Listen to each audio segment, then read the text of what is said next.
I thought the worst betrayal was when my sister tried to steal my fiancé. Then I discovered her wearing my vintage wedding dress in her apartment, claiming it was hers for her upcoming wedding to the man I'd just married 6 months ago. But what she didn't know was that I had cameras recording everything, and what I captured that night would destroy her perfect little lie and expose the family conspiracy that had been building for years. Before we jump back in, tell us where you're tuning in from, and if this story touches you, make sure you're subscribed, because tomorrow I've saved something extra special for you. My name is Zoe Hartwell, and this is the story of how I learned that sometimes the people closest to you are the ones plotting your downfall from the very beginning. The morning of my wedding to Tyler Cameron dawned crisp and golden over Timberline Lodge, the kind of June day that makes you believe in fairy tales. I should have known better. In my family, fairy tales always came with thorns. I stood in the bridal suite, watching the sunrise paint Mount Hood in shades of rose and amber through the massive windows. My wedding dress hung beside me, a 1960s Priscilla of Boston gown that had belonged to my grandmother Eleanor. The ivory silk caught the morning light like captured moonbeams, its delicate lace sleeves and pearl buttons telling stories of love that had lasted decades. 3 generations of Hartwell women had worn this dress, and today it was finally my turn. My sister Brooke sat cross-legged on the velvet chaise lounge, scrolling through her phone while our mother Catherine fussed with the flower arrangements. Brooke looked stunning as always, her auburn hair falling in perfect waves over her emerald bridesmaid dress. She was 2 years younger than my 28, but she'd always carried herself like she owned every room she entered.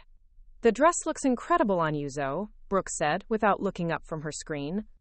"Grandmother Eleanor would be so proud." I smiled, adjusting the delicate veil that had also been Eleanor's. "I just wish she could be here to see it." "She is, sweetheart," Mom said, her voice catching slightly. Catherine Hartwell was a woman who prided herself on composure, but weddings had a way of cracking even her polished exterior. "Every time you wear that dress, she's with you." Our father Marcus appeared in the doorway, impeccable in his charcoal morning coat. The Hartwell family had owned the most prestigious antique and estate sale business in Portland for 40 years, and Dad looked every inch the distinguished proprietor. His silver hair was perfectly styled, his blue eyes bright with what I assumed was paternal pride. "The photographer wants family pictures in 10 minutes, he announced. "Tyler's getting restless downstairs, and honestly, I don't blame him. If I were marrying my daughter, I'd want to get it done before she came to her senses." "Dad!" I laughed, but there was something in his tone that felt off. Not quite the warm jest I'd expected. Brooke finally looked up from her phone. "Is Tyler's family behaving themselves?" "The Camerons are lovely people," Mom said firmly. "His mother brought the most beautiful orchids for the reception centerpieces." I caught Brooke's eye in the mirror as Mom adjusted my veil. There was something there, a flicker of something I couldn't quite read. Brooke had always been difficult to interpret. Even as children, she'd had this way of watching situations unfold with an almost clinical detachment, like she was studying everyone for weaknesses. "You know," Brooke said slowly, "I always thought Tyler would end up with someone more, I don't know, flashier." The words hit like ice water. "Excuse me? I just mean you're so understated, Zoe." "Classic. Tyler seems like he'd go for someone with more presence." Mom's hands stilled on my veil.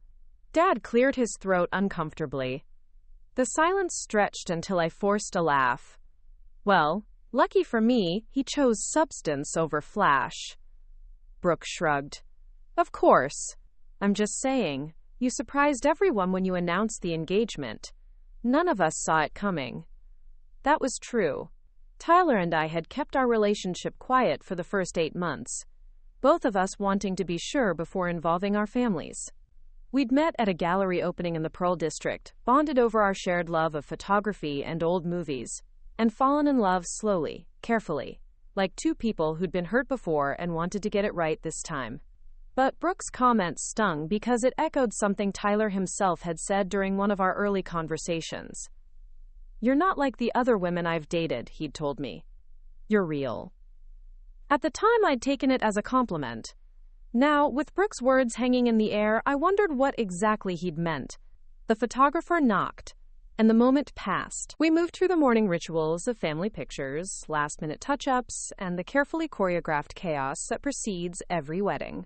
But something had shifted. I found myself watching Brooke more carefully, noting the way she positioned herself in every photo, the way she seemed to light up whenever Tyler appeared in her peripheral vision. During the ceremony itself, I tried to focus on Tyler's face as I walked down the aisle. He looked handsome in his navy suit, his dark hair perfectly styled, his warm brown eyes fixed on me with what I hoped was love. But even in that moment, I was aware of Brooke standing at the altar in her emerald dress, her smile bright and perfect for the cameras. The vows were traditional, the kind we'd both wanted, simple, elegant, timeless. When Tyler slipped the platinum band onto my finger, I felt a surge of genuine happiness. This was what I dreamed of since I was a little girl playing dress-up in grandmother Eleanor's attic. "You may kiss the bride," the officiant announced, and Tyler's lips met mine with gentle warmth. The crowd applauded, and I turned to face our families and friends as Mrs. Tyler Cameron. The reception was held in the lodge's grand ballroom, all exposed timber beams and massive stone fireplaces. The Hartwell family knew how to throw an elegant party, and Mom had spared no expense. Crystal chandeliers cast warm light over tables, dressed in ivory linens, and adorned with white roses and baby's breath. The four-piece string quartet played softly in the corner while guests enjoyed cocktails and conversation. I should have been the happiest woman in the world. Instead, I found myself watching my new husband as he moved through the crowd, charming our guests with his easy laugh and genuine interest in their stories. Tyler was good at that, making people feel seen and important. It was one of the things I'd fallen in love with. But I also noticed how often his eyes found Brooke across the room, how his smile seemed to brighten when she approached our table, how their conversation during the father-daughter dance seemed more animated than necessary. "You're being paranoid," I told myself, sipping champagne and trying to focus on the wonderful evening we'd planned. "This is your wedding day. Stop looking for problems." But the feeling persisted, a cold knot in my stomach that no amount of celebration could dissolve. During the bouquet toss, I stood with my back to the crowd of single women, my grandmother's white roses and baby's breath heavy in my hands. I could hear laughter and playful shoving behind me, the traditional pre-throw chaos. "1, 2, 3, I called out, tossing the bouquet high over my shoulder. When I turned around, Brooke was holding the flowers, her face flushed with triumph, and something else. Something that looked almost victorious. "Looks like you're next, Brooke," someone called out, and the crowd laughed and applauded. Brooke held the bouquet against her chest, her green eyes meeting mine across the room. "Maybe sooner than you think," she said, her voice carrying just far enough for me to hear. The comment sent a chill down my spine, but before I could process it fully, Tyler was beside me, his arm around my waist, his lips close to my ear. "Ready for our grand exit, Mrs. Cameron?" I nodded, forcing a smile as we made our way through the tunnel of sparklers our guests had formed. Rice and rose petals rained down as we ran toward the waiting car that would take us to our honeymoon suite at a nearby resort. But as we drove away from Timberline Lodge, I couldn't shake the image of Brooke standing in the ballroom, my bouquet in her hands, watching our departure with an expression I'd never seen before. It wasn't the fond smile of a sister saying goodbye to newlyweds. It was the patient look of someone waiting their turn. Our honeymoon was a week in Hawaii, 7 days of beaches and sunshine and the kind of romance that belongs in movies. Tyler was attentive and loving, and for stretches of time, I managed to forget the strange undercurrents I'd felt at the reception. We snorkeled in crystal-clear waters, watched sunsets from our private balcony, and talked about our future with the kind of optimism that comes naturally to newlyweds. But even in paradise, there were moments that felt off. Tyler checked his phone more than necessary, always claiming it was work-related. He'd step away to take calls, speaking in low voices that I couldn't quite make out. When I asked about it, he'd kiss my forehead and assure me it was nothing important. "Just tying up loose ends before we start our married life," he'd say, and I'd try to believe him. On our last night in Maui, we had dinner at an oceanfront restaurant where the waves crashed just feet from our table. The setting was perfect, romantic in every way that mattered. But Tyler seemed distracted, his attention drifting toward his phone even as we shared dessert. Everything okay? I asked, reaching across the table to touch his hand. He startled slightly, as if he'd forgotten I was there. Of course. Sorry, I was just thinking about work. You know how it is when you've been away. I didn't know, actually. I worked as a freelance photographer, and my schedule was flexible enough that a week away didn't create the kind of urgent catch-up Tyler seemed to be experiencing. But I nodded and tried to enjoy our last evening as honeymooners. When we returned to Portland, we moved into the Craftsman bungalow in the Laurelhurst neighborhood that we'd bought together 3 months before the wedding. It was a charming 1920s house with original hardwood floors, built-in bookcases, and a garden that needed more attention than either of us had time to give it. I threw myself into making the house feel like home, hanging my photography prints on the walls, arranging our wedding gifts, and trying to merge 2 lifetimes of accumulated belongings into something that felt cohesive. Tyler went back to his job at the marketing firm downtown, and I resumed my freelance work, shooting family portraits and small weddings around the city. For the first month, everything seemed normal. We were settling into married life. Preparing and narrating this story took us a lot of time, so if you are enjoying it, subscribe to our channel. It means a lot to us. Now back to the story. Learning each other's routines, navigating the small adjustments that come with sharing space permanently. Tyler was generally loving and attentive, though he seemed to work later than necessary and received more evening phone calls than seemed typical for his position. But it was the way he interacted with my family that began to worry me. We had dinner at my parents' house every Sunday, a tradition that had started when I was in college and continued even after I'd moved out. Tyler had always been welcome at these gatherings, charming and engaged with both my parents and Brooke. Now, as my husband, his presence felt different. He and Brooke seemed to have developed their own private jokes, conversations that would pause when I entered the room. She'd text him directly about family events instead of going through me, and he'd respond immediately in ways that he sometimes didn't when I contacted him during the day. "I'm just trying to be a good brother-in-law," he'd say when I mentioned it. "Brooke and I get along well. Isn't that what you want?" It was what I wanted, in theory. But something about their dynamic felt wrong. Too familiar, too intimate for in-laws who'd known each other for less than 2 years. The breaking point came 6 months after our wedding, on a rainy Thursday evening in December.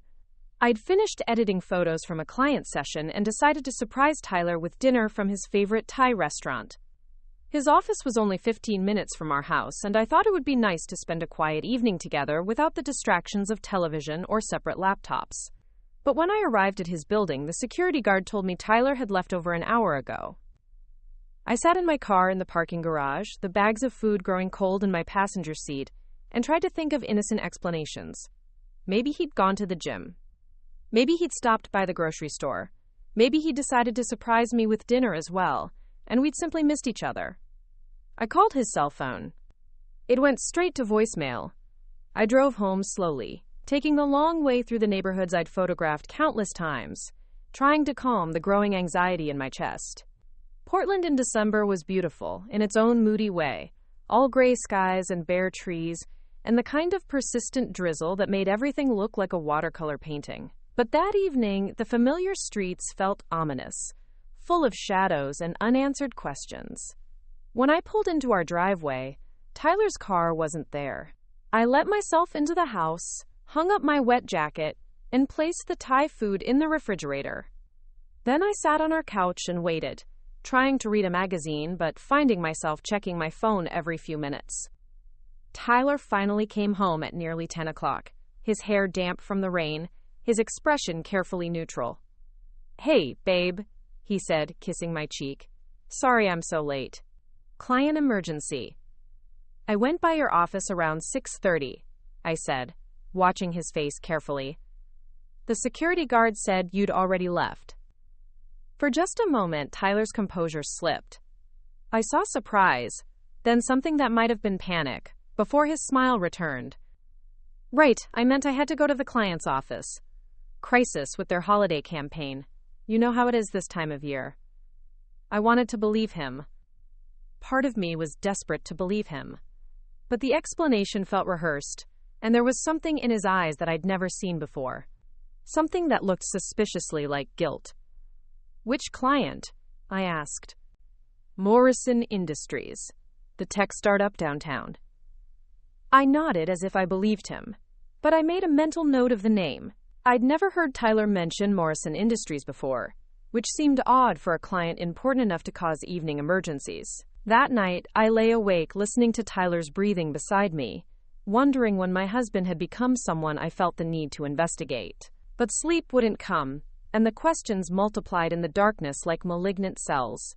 Where had he really been for 3.5 hours? Why had his phone been turned off? And why did I feel like the person lying next to me was becoming a stranger? I didn't know it yet, but I was about to discover that my instincts were not only correct but far more accurate than I could have imagined. The man I'd married 6 months ago had been living a double life, and my sister Brooke wasn't just an innocent bystander in his deception.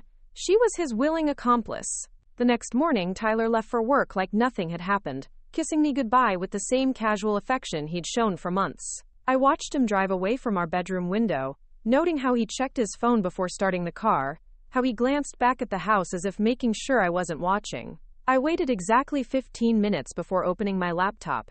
Morrison Industries didn't exist. At least, not in Portland. A thorough search revealed a Morrison Industries in Seattle, and another in Denver, but nothing local that could have required Tyler's immediate attention. No tech startup, no holiday campaign crisis, no evening emergency that would justify 3.5 hours of unexplained absence. I sat at our kitchen table, staring at the search results on my screen, feeling something cold and certain settle in my stomach. My husband had lied to me. Not a white lie, not an exaggeration, but a deliberate fabrication designed to cover up something he didn't want me to know. The question was what? I called my best friend Natalie Reed, an investigative journalist who worked for the Portland Tribune. If anyone could help me figure out how to uncover the truth without destroying my marriage in the process, it would be Nat. Zoe? Her voice was warm but concerned when she answered. Everything okay? You sound weird. I told her everything. The strange dynamics at the wedding, Tyler's increasing secretiveness, the phone calls and late nights, and finally, the lie about Morrison Industries. Natalie listened without interrupting, which was unlike her. Usually she peppered conversations with questions and observations. Her reporter's instincts always engaged. When I finished, there was a long silence. Nat, are you there? I'm here, she said carefully. Zoe, how well do you really know Tyler? The question hit me like a physical blow. What do you mean? I married him. I've known him for 2 years. But you kept the relationship quiet for 8 months. You said it yourself that everyone was surprised by the engagement. What do you actually know about his life before you? I opened my mouth to respond, then closed it. What did I know? Tyler had grown up in Eugene, attended University of Oregon, moved to Portland 5 years ago for work. He'd had a few serious relationships, but nothing that led to marriage. He was close to his parents, but didn't see them often because they traveled extensively in their retirement.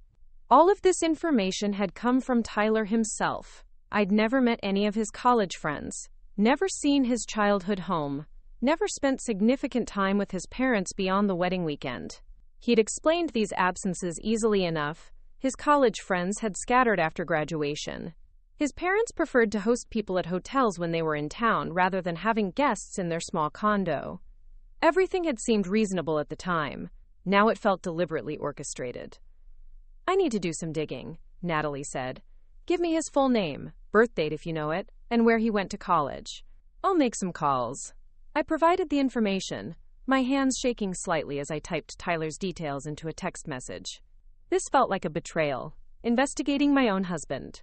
But the alternative was living with mounting suspicion and unanswered questions, and I'd already learned that ignorance wasn't bliss. While I waited for Natalie to get back to me, I decided to conduct my own investigation. I started with Tyler's home office, a converted bedroom where he kept his computer and important documents. We'd both respected each other's workspaces, an unspoken agreement that had felt mature and trusting. Now it felt naive.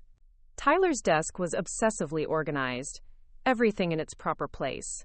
Bank statements filed chronologically, tax documents sorted by year, business cards arranged alphabetically in a small wooden box. I photographed everything with my phone, not sure what I was looking for, but unwilling to disturb his careful system. His computer was password protected, but I noticed he'd written several passwords on a sticky note tucked under his keyboard. Tyler had always been terrible with technology security, a trait I'd found endearing when we first started dating. He used the same 3 passwords for everything, rotating them when required to change. The first password worked. I felt sick as his desktop loaded, displaying a background photo of the 2 of us from our honeymoon. I looked happy in the picture, genuinely radiant in the way that only comes from being deeply in love. Tyler's smile was harder to read, but I'd interpreted it as contentment at the time. His email inbox contained the usual mix of work correspondence, newsletters, and spam. Nothing seemed suspicious at first glance, but when I checked his sent folder, I found something that made my blood freeze. An email sent 2 days ago to someone named B. Hart with the subject line, "Change of plans." B. Hart. Brooke Hartwell. My sister's email address.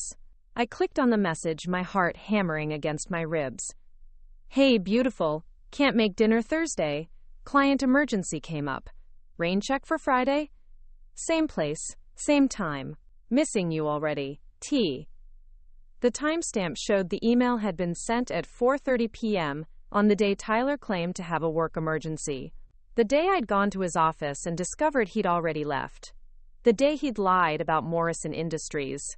I scrolled through more of his sent messages, finding a trail of correspondence with B. Hart that stretched back months. The early emails were casual, friendly exchanges that could have been innocent sibling-in-law communication. But as I read chronologically forward, the tone shifted. "Thanks for lunch yesterday. You looked incredible, by the way. Can't stop thinking about our conversation.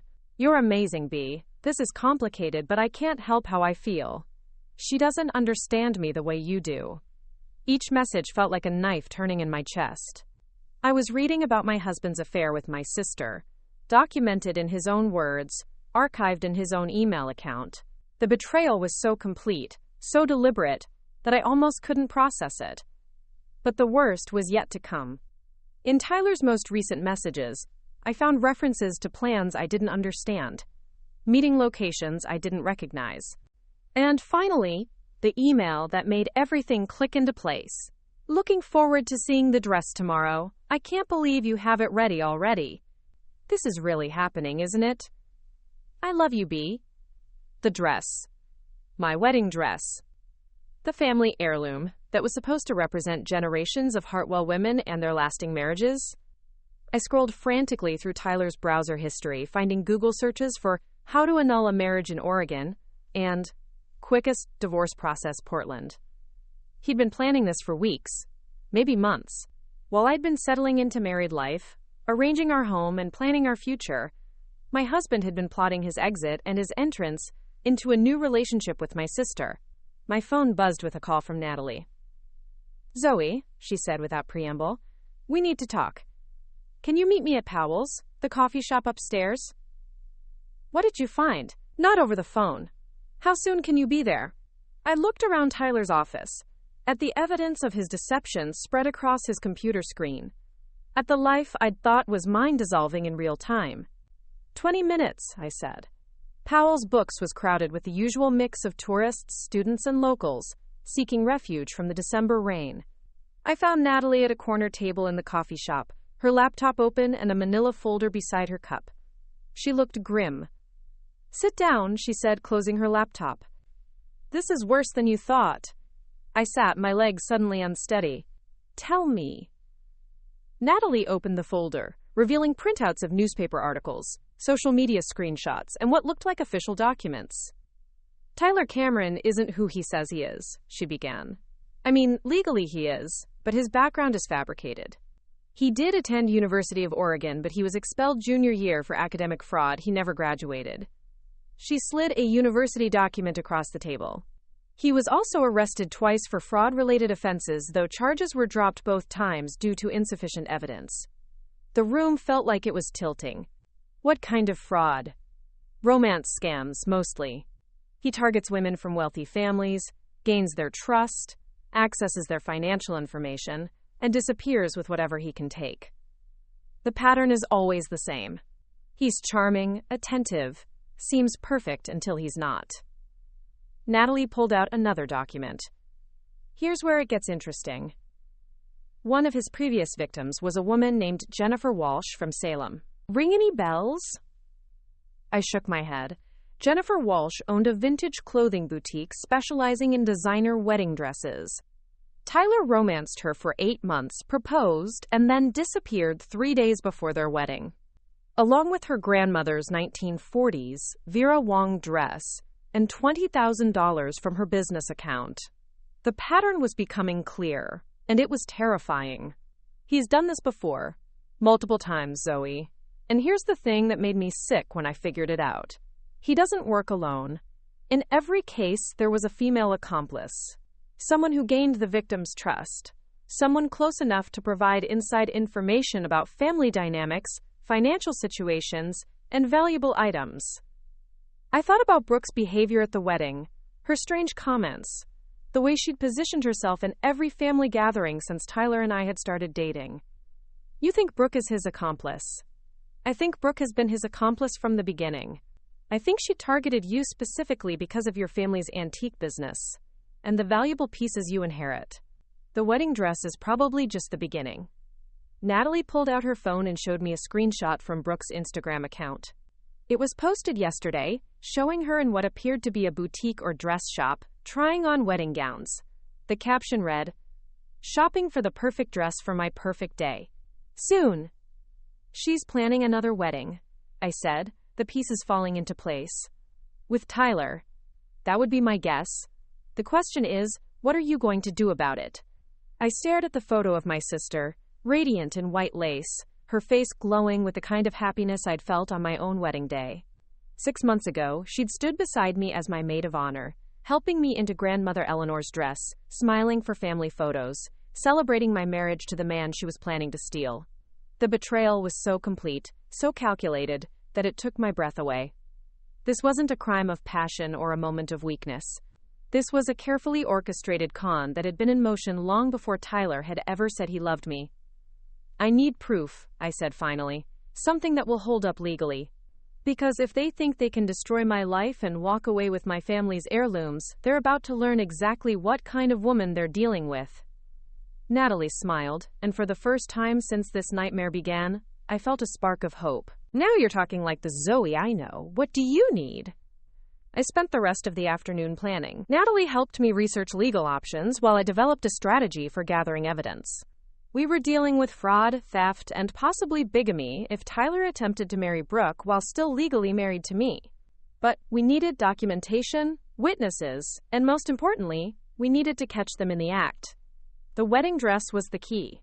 If Brooke had it in her possession, if she was planning to wear it for her own ceremony, then we had tangible proof of theft. Grandmother Eleanor's dress was a family heirloom with documented provenance. It was clearly described in our family insurance policies, photographed extensively for estate planning purposes, and had been specifically mentioned in our prenuptial agreement as my separate property. But first, I needed to confirm that Brooke actually had the dress. I called my mother, trying to keep my voice casual and normal. Hi, Mom. Quick question about Grandmother Eleanor's dress. I was thinking about having it professionally cleaned and preserved. Do you know if Dad has the insurance appraisal information in his files? Of course, sweetheart. Though I thought you'd already taken care of that after the wedding. Didn't you have it cleaned in August? My blood went cold. What do you mean? Brooke said you asked her to pick up the dress from the cleaners, since you and Tyler were still on your honeymoon. She took care of everything. Such a sweet sister, helping out like that. I closed my eyes, feeling the last piece of the puzzle click into place. Right, of course. I just wanted to double-check Dad's records for our insurance update.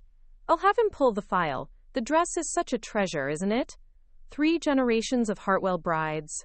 Brooke was so careful with it, made sure it was properly stored.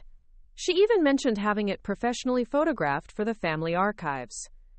After I hung up, I sat in my car outside Powell's Books and tried not to scream. Brooke had taken my dress immediately after the wedding, using our mother as an unwitting accomplice. She'd had it in her possession for 4 months. Plenty of time to have it altered to fit her, plenty of time to plan her own wedding. The level of calculation was breathtaking. She'd played the role of supportive sister perfectly, helping with wedding planning, standing beside me at the altar, celebrating our marriage while simultaneously plotting to destroy it. But she'd made one crucial mistake. She'd underestimated me. I drove to Brooke's apartment in the Pearl District, a sleek loft in a converted warehouse that she could barely afford on her salary as a marketing coordinator. She'd moved there 6 months ago, claiming she wanted more independence from the family. Now I wondered if she'd needed the privacy for her activities with Tyler. I parked across the street and waited. Brooke's car wasn't in her assigned space, but Tyler's was parked 2 blocks away on a side street. They were being careful not to be seen together, but not careful enough. At 7:30, I saw them through the large windows of Brooke's 4th-floor loft. They were having dinner, laughing and touching each other with the easy intimacy of lovers who no longer had to hide. Tyler fed Brooke a bite of something from his fork, and she threw her head back laughing, her auburn hair catching the light from her expensive chandelier. They looked happy. They looked like a couple planning a future together. I took photos with my telephoto lens, documenting their dinner, their body language, the obvious romantic nature of their interaction. Then I waited. At 9:15, Brooke disappeared into what I assumed was her bedroom. When she returned, she was wearing something that made my vision blur with rage. My wedding dress, grandmother Eleanor's 1960s Priscilla of Boston gown, with its delicate lace sleeves and pearl buttons, its ivory silk that had been worn by 3 generations of Hartwell women. She'd had it altered to fit her perfectly, and she was modeling it for Tyler like she was preparing for their engagement photos. Tyler stood up, applauding as she spun slowly in the dress. He pulled out his phone and took pictures while Brooke posed, her face radiant with joy. At one point, he got down on one knee as if proposing again, and Brooke laughed and pulled him up for a kiss. They were rehearsing for the moment when they would announce their engagement, when they would present themselves to the world as a couple in love, when they would wear my dress and claim my heritage as their own. I photographed everything. Every pose, every kiss, every moment of their celebration. When Tyler finally left at nearly midnight, I had dozens of photos documenting my sister wearing my stolen wedding dress while planning to marry my husband. But I wasn't done yet. I waited until 2 a.m., when the building was dark and quiet. Then I used the key Brooke had given me months ago for emergency purposes to let myself into her apartment. I moved carefully through her space, using my phone's flashlight to navigate without turning on the main lights. Brooke was a heavy sleeper, and her bedroom was at the far end of the loft, but I couldn't risk waking her. I found what I was looking for in her walk-in closet. Not just my wedding dress, hanging carefully in a protective garment bag, but also other items I recognized from our family home. A silver picture frame that had belonged to grandmother Eleanor. An antique jewelry box from Dad's store. Several pieces of estate jewelry that should have been in our family safe. Brooke hadn't just stolen my dress. She'd been systematically taking valuable items from our family for months, probably feeding information to Tyler about what was worth stealing and where it was kept. I photographed everything, documenting the serial numbers on the jewelry, the provenance marks on the antiques, the distinctive details that would prove these items belonged to our family. Then I carefully searched the rest of her apartment. In her home office, I found files that made my blood run cold. Detailed information about our family's finances, copies of insurance documents, and most damning of all, a notebook filled with Tyler's handwriting that appeared to be a planning document for their scheme. Target acquired, read one entry. Subject trusting, family wealthy, valuable assets confirmed. Timeline, 18 months from introduction to extraction. Another entry detailed specific items in our family home, their estimated values, and the best methods for acquiring them without raising suspicion. The final entry, dated just 3 days ago, was the most chilling. Wedding planned for January 15th. Z will be handled by then. B, confident in family support. Final phase, ready for implementation. Z will be handled. They weren't just planning to steal from me and divorce me. They were planning something more permanent, something that would ensure I couldn't interfere with their future. I photographed every page of the notebook. Every document in the file, every piece of evidence that proved this, had been a carefully planned long-term con. Then I let myself out of Brooke's apartment and drove home through the empty Portland streets, my mind racing with possibilities. When I arrived home, Tyler was asleep in our bed, looking peaceful and innocent in the dim light from the street lamps outside our window. 6 hours ago, I'd watched him rehearse a proposal to my sister while she wore my stolen wedding dress. Now he was lying in our marital bed like nothing had happened, like he wasn't planning to destroy my life in 3 weeks. I sat in my car in our driveway for a long time, staring at our house and trying to process everything I'd learned. My marriage was a lie. My sister was a thief and a traitor. My family had been targeted and manipulated by professional criminals who specialized in exploiting trust and love for financial gain. But they'd made a crucial error in judgment. They'd assumed I would be passive, that I would accept their betrayal and quietly fade away when it suited their timeline. They had no idea what I was capable of when someone threatened my family and tried to steal my legacy. By the time I finally went inside, I had a plan. And unlike their scheme, mine wasn't based on deception and theft. It was based on justice. The next morning, I woke up before Tyler and slipped out of bed like a ghost. He stirred slightly but didn't wake, his face relaxed in sleep, completely unaware that his carefully constructed world was about to implode. I made coffee in our kitchen, the same kitchen where we'd shared breakfast every morning for 6 months, where he'd kissed me goodbye before going to meet my sister, where he'd lied to my face with the practiced ease of a professional con artist. I had copies of everything now. Photos, documents, recordings I'd made on my phone during their apartment rendezvous. But evidence alone wouldn't be enough. I needed them to expose themselves, to make mistakes they couldn't explain away or manipulate into something innocent.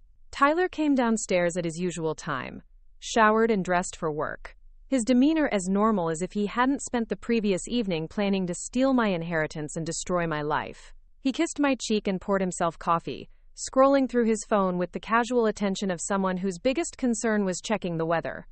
"Sleep well?" he asked, not really looking at me. "Like a baby," I replied, watching his face for any sign of guilt or suspicion. There was nothing. He was either a sociopath or an incredibly gifted actor. Possibly both. "I might be late tonight," he continued. "Big presentation for a new client. Could run long." Another lie, delivered with the same smooth confidence as all the others. I wondered how many fictional clients he'd created over the months. How many imaginary business emergencies had covered his tracks. "No problem," I said.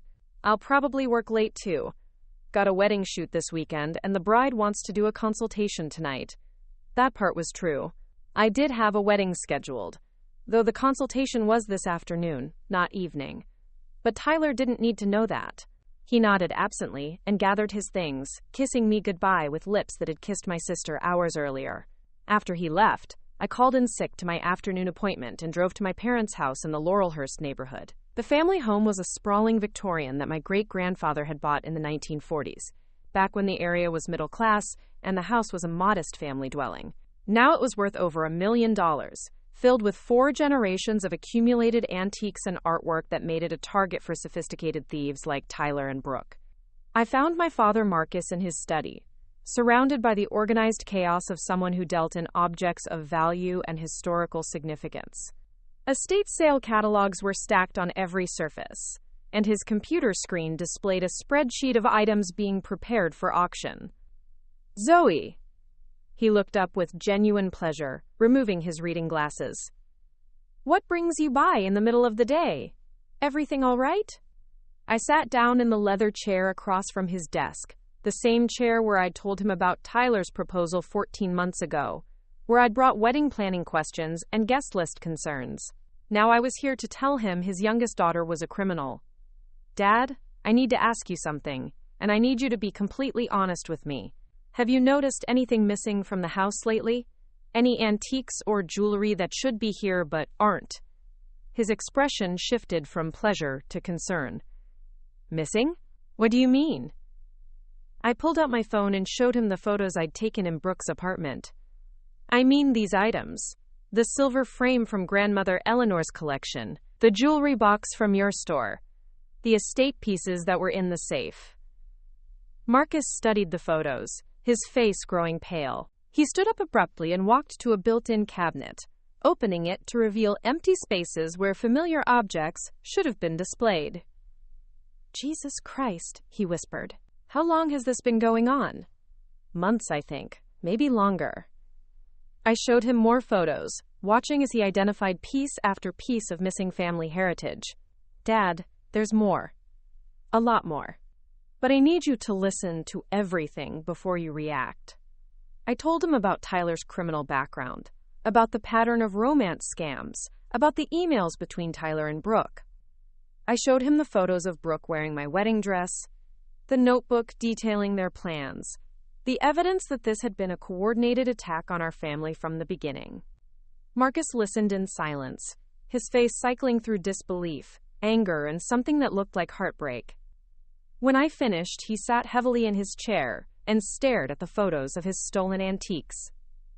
"My own daughter," he said finally. "My own daughter has been robbing us blind." "It gets worse," I said gently. "According to their timeline, they're planning something for January 15th. That's less than 3 weeks away. And Dad, one of Tyler's notes said I would be handled by then." The color drained from his face. "What does that mean?" "I don't know. But given Tyler's criminal history and the fact that I'm the only thing standing between them and a clean getaway, I don't think it's anything good." Marcus stood up and began pacing, his business mind working through the implications. "We need to call the police. Today. Right now." "We will. But first, I want to confront them. I want to hear them try to explain this, and I want it recorded. Because if we just call the police, without giving them a chance to incriminate themselves further, they might find a way to minimize the charges or claim it was all Tyler's idea." "Absolutely not." His voice was firm, protective. "Zoe, if they're planning to hurt you, I won't have you anywhere near them. Dad, they don't know I know anything yet. As far as they're concerned, I'm the same trusting, naive woman they've been manipulating for 2 years. They won't expect me to confront them because they don't think I'm smart enough to figure it out. It was a calculated risk, but I needed them to reveal the full scope of their plan. The evidence I had was damning, but it was also circumstantial in some ways. Tyler could claim the emails were taken out of context. Brooke could say she was just storing the dress and jewelry for safekeeping. A good lawyer might be able to create reasonable doubt about their intentions. But if I could get them to confess, to explain their scheme in their own words, there would be no room for legal maneuvering. Marcus was quiet for a long time, studying the photos on my phone. Finally, he looked up with an expression I'd never seen before. It was the look of a man who'd built his life on trust and integrity, discovering that his own family had been targeted by predators. "What do you need from me?" We spent the next 2 hours planning. Marcus would contact our family attorney and arrange for police to be on standby, but they would wait for my signal before moving in. I would confront Tyler and Brooke that evening, wearing a wire provided by Natalie's contacts in law enforcement. The confrontation would take place at our family's antique store downtown, a location I could control, and where Marcus could monitor everything from the office upstairs. I called Tyler around noon, my voice bright and casual. "Hey, honey, change of plans for tonight. My parents want to have a family dinner to discuss some business stuff with the store. Can you meet us there around 7? "Business stuff." He sounded mildly interested but not suspicious. "Estate planning things. Dad wants to make sure everyone's on the same page about inheritance and family assets. You know how he gets about proper documentation." That was true, actually. Marcus was meticulous about estate planning, which had made it easy for Brooke to access information about valuable items. But tonight, his attention to detail would work in our favor. "Sure," Tyler said. "Should I bring anything?" "Just yourself. Oh, and can you ask Brooke to come too?" Dad specifically mentioned wanting her there. There was a brief pause. "I don't usually talk to Brooke during the day. Why don't you call her?" Another small lie. Automatic and smooth. Tyler talked to Brooke constantly, but he couldn't admit that without raising questions about why they were in such regular contact. "Of course," I said. "I'll reach out to her. See you at 7. I called Brooke next, using the same casual tone. "Hey, sis. Dad wants to have a family meeting tonight at the store. Some boring estate planning stuff, but he wants everyone there. Can you make it?" "Tonight?" Brooke sounded distracted. "I might have plans. It's important to Dad. You know how he gets about family business. Plus, Tyler will be there, so you won't be completely bored by antique talk." I could practically hear her calculating. A family meeting meant potential access to more information about valuable items. Tyler's presence meant they could coordinate their responses to any questions about family assets. "Okay," she said finally. "What time?" 7 o'clock. "And Brooke?" Dad mentioned something about wanting to take updated photos of the family heirlooms for insurance purposes. "You might want to dress nicely." That last part was my own touch. If Brooke thought there would be photography involved, she might bring my wedding dress, planning to model it for family photos that would help legitimize her claim to it later. I spent the rest of the afternoon preparing. Natalie helped me test the recording equipment, a small device that would capture everything said in the store's main showroom. We did several practice runs, making sure the audio was clear and that I could activate it discreetly. At 6:30, I arrived at Hartwell Antiques and Estate Sales. The store occupied the ground floor of a historic building in Portland's Arts District, its large windows displaying carefully curated arrangements of furniture, jewelry, and decorative objects that told stories of families and eras long past. It was beautiful in a melancholy way, all of these orphaned treasures waiting to become part of new stories. Marcus was already there, nervous energy, making him rearrange display cases that didn't need rearranging. "You sure about this?" he asked for the third time. "I'm sure. Dad, whatever happens tonight, don't intervene unless I'm in physical danger. I need them to talk freely, and they won't do that if they think you're a threat."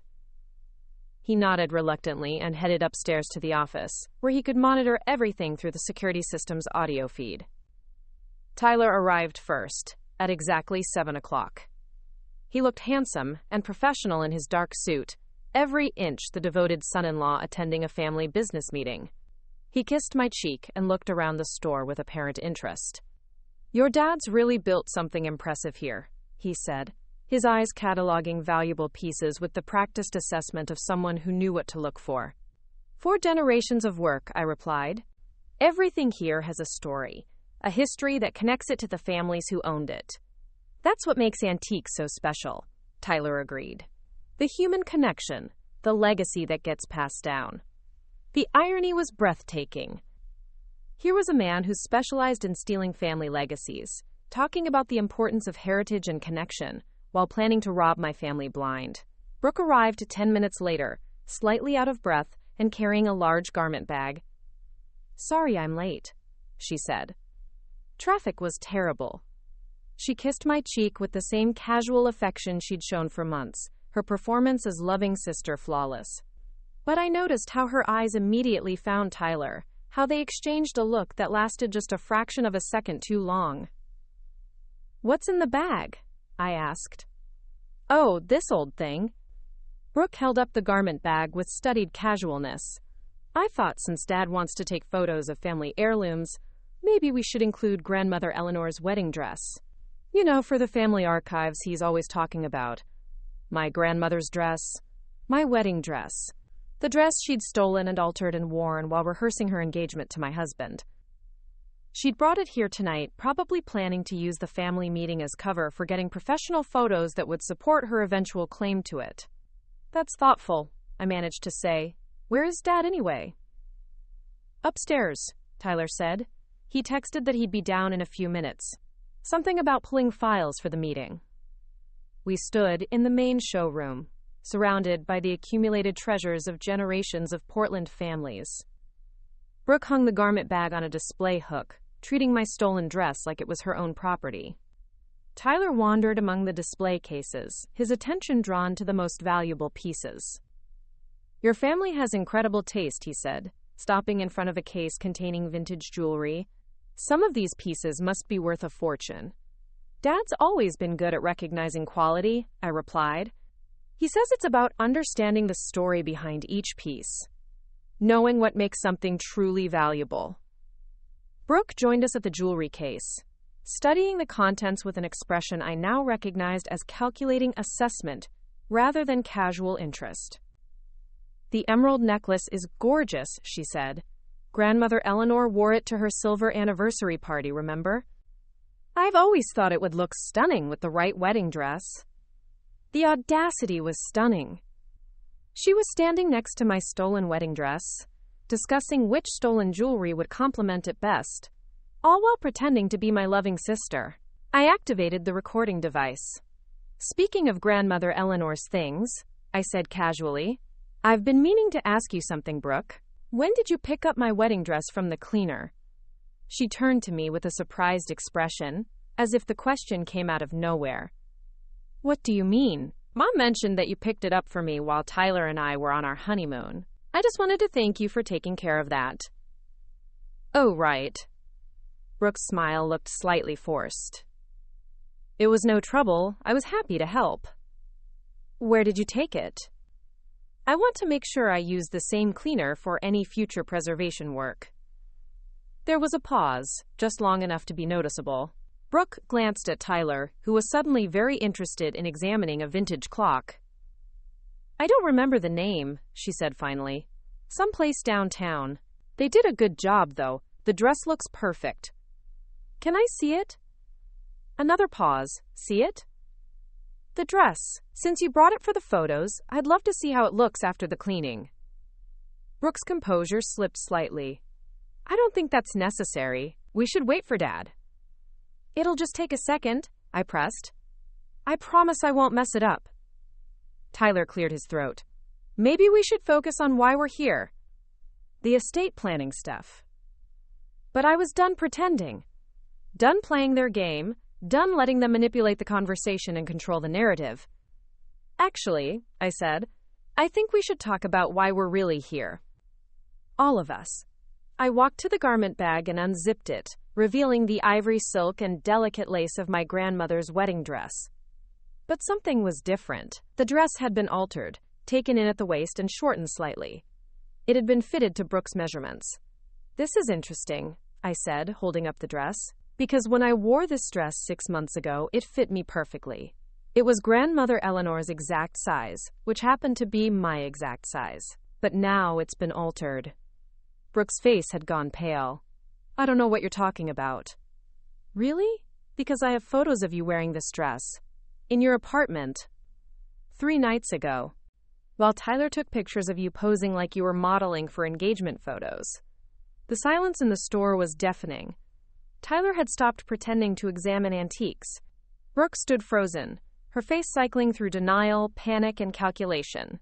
I also have photos of the silver frame from grandmother Eleanor's collection sitting on your kitchen counter, I continued, along with the jewelry box from Dad's personal collection and several pieces of estate jewelry that should be in our family safe.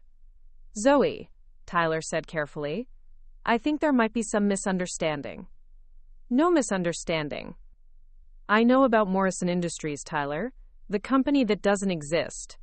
I know about your criminal background, the romance scams, the other women you've targeted. I know about Jennifer Walsh and her stolen wedding dress. Brooke's mask finally slipped completely. You bitch, she hissed. You couldn't just let it go, could you? You had to ruin everything. Brooke, shut up, Tyler said sharply, but it was too late. No, I'm tired of pretending. Brooke's voice rose, all her careful composure gone. I'm tired of watching her get everything handed to her while I get scraps. The dress, the house, the trust fund, the perfect husband. She doesn't deserve any of it. And you do? I asked. More than you. You're boring, Zoe. You're plain and boring, and you have no idea how to use what you have. Tyler told me so himself. Tyler was backing toward the door, clearly recognizing that the situation had spiraled beyond recovery. But I wasn't done. What's the plan for January 15th? I asked. What did you mean when you wrote that I would be handled? Brooke laughed, a sound with no humor in it. You think you're so smart, don't you? Playing detective, gathering evidence. But you have no idea what's coming. Tell me. We're getting married, she said, her voice full of vicious satisfaction. Tyler and me. In grandmother Eleanor's dress. With all the family jewelry. In front of everyone who matters. And you won't be there to stop it because you'll be in the hospital recovering from your tragic accident. The words hit me like ice water. What accident? Tyler grabbed Brooke's arm. We're leaving. Now. But Brooke shook him off, her anger and jealousy finally getting the better of her judgment. The accident you're going to have tomorrow night. A terrible fall down the stairs at home. So tragic, so unexpected. Tyler will be devastated, of course, but Brooke will be there to comfort him, to help him through his grief. And when enough time has passed, when it's appropriate, they'll find love together. The grieving widower and the supportive sister-in-law. You're insane, I whispered. I'm practical, she shot back. Tyler needs access to the trust fund to pay off some debts from his previous jobs. And I need Tyler to maintain my lifestyle. It's a perfect partnership. Except for the murder part. Accidents happen, Tyler said, his voice flat and cold. All pretense of charm was gone now, replaced by something that made my skin crawl. People fall downstairs all the time, especially when they've been drinking. I don't drink. You will tomorrow night, one way or another. The casual way he said it, like he was discussing the weather, made me realize how completely I'd misjudged both of them. This wasn't just theft or fraud. They were planning to kill me for my inheritance, to murder me, and steal my identity so thoroughly that no one would question their eventual marriage. The only problem, I said, surprised by how steady my voice sounded, is that I'm not as stupid as you thought. I held up my phone, showing them the recording app that had been running for the past 10 minutes. Everything you just said is being recorded and transmitted live to the Portland Police Department. The color drained from both their faces. You're bluffing, Tyler said, but his voice shook. Am I? Dad, you can come down now. Marcus appeared at the top of the stairs, his face grim. Behind him were two uniformed police officers who'd been waiting in the office. Actually, one of the officers said, stepping into the showroom, we heard everything. Brooke Hartwell and Tyler Cameron. You're under arrest for conspiracy to commit murder, theft, fraud, and a whole list of other charges we'll discuss downtown. Brooke lunged toward me, her face twisted with rage. This is all your fault. You ruined everything. The officer caught her before she could reach me, restraining her while her partner moved toward Tyler, who was looking around desperately for an escape route that didn't exist. You have the right to remain silent, the first officer began, but Brooke was screaming over the Miranda rights. She doesn't deserve any of it. I'm the one who brought Tyler into this family. I'm the one who introduced them. It should have been me from the beginning. Tyler, meanwhile, had gone completely silent, his face blank, as the reality of his situation sank in. The charming facade had disappeared entirely, leaving behind someone cold and calculating who'd viewed my love as nothing more than a means to an end. As they were led away in handcuffs, Brooke turned back to me one last time. This isn't over, she spat. But it was. After 2 years of lies and manipulation, 6 months of marriage built on deception, and weeks of planning my murder, it was finally over. I stood in my family's store, surrounded by antiques that had survived generations of upheaval and change, holding my grandmother's wedding dress that had almost become the costume for my sister's ultimate betrayal. The dress was damaged now, altered beyond repair, but it had served its purpose. It had been the bait that drew them into the open, the proof that exposed their true intentions. Marcus put his arm around my shoulders as the police cars pulled away. You did it, he said quietly. You saved us all. But I knew the real work was just beginning. The news broke before I even made it home that night. Natalie had been monitoring police scanners and social media, and by 11 p.m., local news stations were running stories about the arrest of a brother-in-law and sister-in-law conspiracy involving theft, fraud, and attempted murder in one of Portland's most prominent antique dealer families. I sat in my living room, the same room where Tyler had kissed me goodbye that morning while planning my death, watching reporters stand outside the Multnomah County Jail discussing the case. The irony wasn't lost on me that the man who'd built his life on manipulating media narratives was now the subject of one he couldn't control. My phone hadn't stopped ringing. Reporters, distant relatives, college friends who'd seen my name in the news coverage. I'd turned off the ringer after the 15th call and let everything go to voicemail. The only person I'd spoken to was my attorney, James Rodriguez, who'd spent 2 hours walking me through what to expect in the coming days and weeks. This is going to be a circus, he'd warned. The media loves stories like this. Beautiful family, betrayal, stolen wedding dress, murder plot. You need to be prepared for intense scrutiny." He was right. By morning, there were news vans parked outside my house.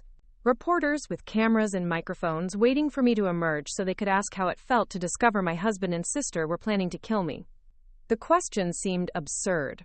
How was anyone supposed to feel about something like that? I called in sick to all my photography commitments for the week and stayed inside, watching through my curtains as strangers dissected my life on live television. They'd found my wedding photos somehow, broadcasting images of Tyler and me on our supposedly perfect day while discussing the criminal charges filed against him. They showed footage of Brooke being led away in handcuffs, her designer clothes and perfect hair contrasting sharply with the orange jumpsuit she'd be wearing for her arraignment. The details that emerged over the next few days painted an even more disturbing picture than I'd initially understood. Police had executed search warrants on both Tyler's office and Brooke's apartment, uncovering evidence of a criminal enterprise that went far beyond just targeting my family. Tyler had been running romance scams for nearly a decade, cycling through identities and fake backgrounds with the skill of someone who'd perfected the art of becoming whatever his victims wanted to see. The notebook I'd found in Brooke's apartment was just one of several, each detailing different targets in different cities. They'd identified at least 12 women who'd been victimized over the past 5 years, losing everything from family heirlooms to life savings to the houses they'd inherited from deceased parents. Brooke hadn't just been Tyler's accomplice in my case. She'd been his partner from the beginning, using her natural ability to gain trust and access to private family information. They'd met in college, where both had been studying what they euphemistically called social engineering. Their relationship was entirely transactional, built on shared greed, and a complete lack of empathy for the people they destroyed. The wedding dress, it turned out, was just the latest in a long line of stolen family heirlooms. Police had found a storage unit in Tyler's name, containing dozens of antique jewelry pieces, vintage clothing, and family photographs that told the stories of lives they'd systematically dismantled. Each item represented someone's grandmother, someone's family history, someone's irreplaceable connection to the past. But perhaps the most chilling discovery was the detailed planning documents for what they'd called final solutions. I wasn't the first target they'd planned to murder. In Sacramento, a woman named Helen Morrison had died in what appeared to be a home invasion robbery just 3 months after Tyler had disappeared with her savings and her great-grandmother's diamond tiara. The case had never been solved, but police were now looking at it with fresh eyes. In Denver, a car accident had killed Rebecca Walsh 6 weeks after she'd discovered Tyler was stealing from her family's art collection. Again, no connection had been made at the time, but the pattern was becoming clear. When theft wasn't enough, when victims got too close to exposing the truth, Tyler and Brooke escalated to murder. I was supposed to be victim number 13. The thought kept me awake at night, staring at the ceiling and replaying every moment of our relationship, looking for signs I'd missed, warnings I'd ignored. How had I lived with someone for 6 months who was capable of planning my death with such casual efficiency? The media attention intensified when Brooke's lawyer tried to claim she'd been manipulated by Tyler, that she was just another victim of his sophisticated psychological manipulation. It was a desperate strategy that fell apart quickly when prosecutors released excerpts from their correspondence, showing Brooke initiating contact with potential targets and suggesting which victims would be the most profitable to pursue. Her attempt to play the victim backfired spectacularly when Jennifer Walsh, the woman from Salem whose vintage dress Tyler had stolen years earlier, came forward with her own story. Jennifer had been following the news coverage and recognized Tyler immediately. She'd kept detailed records of their relationship and the theft, including photos and financial documents that painted a clear picture of the same pattern of manipulation and theft. More victims began coming forward, creating a cascade of evidence that made it impossible for either Tyler or Brooke to claim innocence or manipulation. Each new story added weight to the prosecution's case and revealed the true scope of their criminal enterprise. The preliminary hearing was set for 3 weeks after their arrest. James Rodriguez had prepared me for what to expect, but nothing could have really prepared me for the media circus surrounding the courthouse that day. Reporters lined the steps, cameras capturing every person who entered or left the building. I arrived early, wearing a simple black dress and sunglasses, trying to project composure I didn't really feel. Inside the courtroom, I got my first look at Tyler and Brooke since their arrest. Tyler looked smaller somehow, his charm and confidence replaced by the hunched posture of someone who knew his carefully constructed world had collapsed. He wore an orange jumpsuit that made his complexion look sallow, and his hair had lost the perfect styling that had been part of his attractive facade. Brooke looked defiant, her chin raised as if she were attending a social event rather than a criminal hearing. She'd managed to maintain some of her appearance despite being in custody, her hair still perfectly styled, her makeup expertly applied. Even facing multiple felony charges, she seemed more concerned with how she looked than the seriousness of her situation. The prosecutor, District Attorney Sarah Chen, was a woman in her 40s with the kind of quiet intensity that commanded attention without demanding it. She laid out the charges methodically, her voice steady as she described the conspiracy to commit murder, the pattern of theft and fraud, the evidence of multiple victims across multiple states. "Your Honor," she said, "the defendants stand accused of operating a sophisticated criminal enterprise that targeted vulnerable individuals for financial exploitation and, when necessary, elimination. The evidence shows a pattern of behavior spanning nearly a decade, resulting in the theft of millions of dollars in assets and the suspected murders of at least 2 previous victims." Tyler's lawyer, a public defender who looked overwhelmed by the complexity of the case, argued for reduced bail and portrayed his client as someone who'd gotten in over his head with bad influences. It was a weak argument that seemed to convince no one, least of all the judge. Brooke's private attorney, paid for by my parents in a decision I still couldn't understand, tried a different approach. She painted Brooke as a victim of Tyler's manipulation, a young woman who'd been groomed and controlled by a master manipulator. "My client was 19 years old when she met Mr. Cameron," the lawyer argued. "She was naive, trusting, and easily influenced by someone with years of experience in psychological manipulation. She's as much a victim here as anyone else." It was a strategy that might have worked, if not for the overwhelming evidence to the contrary. The prosecution had recordings of Brooke's voice on planning calls, her handwriting in notebooks detailing potential targets, her fingerprints on stolen items found in the storage unit. She wasn't a victim. She was an equal partner in a criminal enterprise that had destroyed lives across multiple states. The judge, the Honorable Margaret Foster, was a woman known for her no-nonsense approach to criminal cases. She listened to both sides with the patience of someone who'd heard every possible excuse and justification for criminal behavior. When it came time for her ruling on bail, Judge Foster's voice carried the weight of someone who understood the gravity of what she was dealing with. "The court has reviewed the evidence presented by the prosecution and finds compelling grounds to believe the defendants pose a significant flight risk and a danger to the community. The charges include conspiracy to commit murder, multiple counts of fraud and theft, and evidence suggests involvement in similar crimes in other jurisdictions." She paused, looking directly at Tyler and then at Brooke. "The court is particularly troubled by the evidence suggesting the defendants were actively planning the murder of Mrs. Cameron at the time of their arrest. This was not a crime of passion or a momentary lapse in judgment. This was a calculated plan to kill another human being for financial gain." Tyler's face remained impassive, but I saw Brooke flinch at the word murder. Perhaps for the first time she was being forced to confront the reality of what they'd been planning, the actual words that described their intentions. "Bail is denied for both defendants," Judge Foster continued. "They will remain in custody pending trial." The courtroom erupted in murmurs and the scratch of reporters' pens against paper. Tyler's lawyer whispered something urgent in his ear, but Tyler just shook his head slightly, as if he'd expected this outcome. Brooke, however, turned to look at me for the first time since entering the courtroom. Her expression was pure hatred, undiluted by any pretense of sisterly affection or remorse for what she'd done.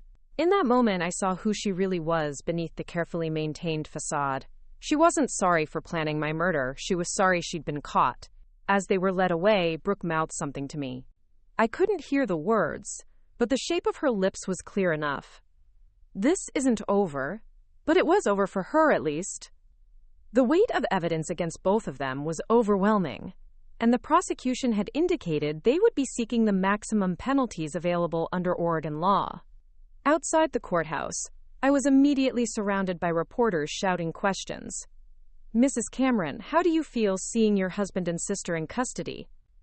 Did you suspect anything during your marriage? What's your reaction to learning about the murder plot? James Rodriguez guided me through the crowd, deflecting most questions with professional courtesy. But at the bottom of the courthouse steps, I stopped and turned to face the cameras. I want to say something, I told him quietly. He looked concerned. Zoe, we discussed this. It's better to let the prosecution handle media communications. I know. But I need to say this. I stepped up to the cluster of microphones that reporters thrust toward me, taking a deep breath before speaking. My name is Zoe Cameron, and 6 months ago I married a man I thought I loved, with my sister standing beside me as my maid of honor. Today I learned that they were planning to kill me for my inheritance. The crowd of reporters fell silent, recognizing that they were witnessing something significant. I want every woman who's watching this to understand something important. The man I married was charming, attentive, and seemed perfect in every way. He said all the right things, did all the right things, and made me feel like I was the luckiest woman in the world. But it was all a lie. Every kiss, every promise, every moment of apparent love was calculated to gain my trust so he could destroy my life. I paused, looking directly into the nearest camera. The sister I grew up with, who I trusted with my deepest secrets and my family's most precious heirlooms, was helping him plan my murder. She wasn't brainwashed or manipulated. She was a willing partner who saw my death as an acceptable price for the lifestyle she wanted. My voice was steady, but I could feel tears threatening at the edges of my vision. If you're in a relationship that feels too perfect, if someone seems too interested in your family's financial situation, if people you trust are asking unusual questions about your assets or your schedule, please trust your instincts. Please ask questions. Please don't make the mistake of thinking that love means never questioning someone's motives. I stopped talking and let James guide me away from the microphones, but I could hear the impact of my words and the sudden flurry of activity behind us. Reporters were already calling their newsrooms, updating their stories with my statement. That evening, my impromptu press conference was the lead story on every local news station and several national ones. The video went viral on social media, with thousands of people sharing their own stories of relationships that had felt too good to be true, family members who'd asked suspicious questions, or intuition they'd ignored to their detriment. But the response that meant the most to me came from an unexpected source. Helen Morrison's daughter called me that night, crying as she thanked me for speaking out. I always knew something was wrong about my mother's death, she said. The police said it was a random robbery, but nothing about it felt random. She'd been so happy those last few months, talking about this wonderful man she'd met, how he was helping her organize her finances and plan for the future. She paused, gathering herself. Your courage in speaking out might finally get my mother the justice she deserves. Thank you for not staying silent. Similar calls came over the following days. Family members of other victims, women who'd escaped similar situations, law enforcement officers working cold cases that might now have new leads. My decision to speak publicly had opened floodgates I hadn't expected. The trial was scheduled for 6 months later, giving prosecutors time to coordinate with law enforcement agencies in other states and build the most comprehensive case possible. But the legal proceedings were only part of the justice I was seeking. I filed for divorce immediately, citing fraud and abandonment. Oregon's no-fault divorce laws meant the process was relatively straightforward, but I also filed civil suits against both Tyler and Brooke for the theft of my family's property and the emotional damages caused by their deception. The civil suits were largely symbolic. Neither Tyler nor Brooke had significant legitimate assets, and most of what they'd stolen had already been spent or sold. But I wanted the legal record to be clear about what they'd done, and I wanted to make sure that any future assets they might acquire could be claimed by their victims. More importantly, I wanted to reclaim my life and my identity from people who'd tried to steal both. The house Tyler and I had shared felt contaminated by his presence, so I put it on the market and moved back in with my parents temporarily. It felt strange to be 30 years old and living in my childhood bedroom, but the familiar surroundings helped me process everything that had happened. My mother, Catherine, struggled with Brooke's betrayal in ways that broke my heart to watch. She'd always been proud of both her daughters, and learning that one had planned the murder of the other shattered something fundamental in her worldview. "I keep thinking about all the times I trusted her with family information," she said one evening as we sat in the garden behind our house. "All the times I told her where we kept important documents, which pieces were most valuable, when we'd be traveling. I handed her a blueprint for robbing us blind. My father dealt with his grief differently, throwing himself into securing the family business and making sure no one else could exploit the trust that had made us vulnerable to Tyler and Brooke's scheme.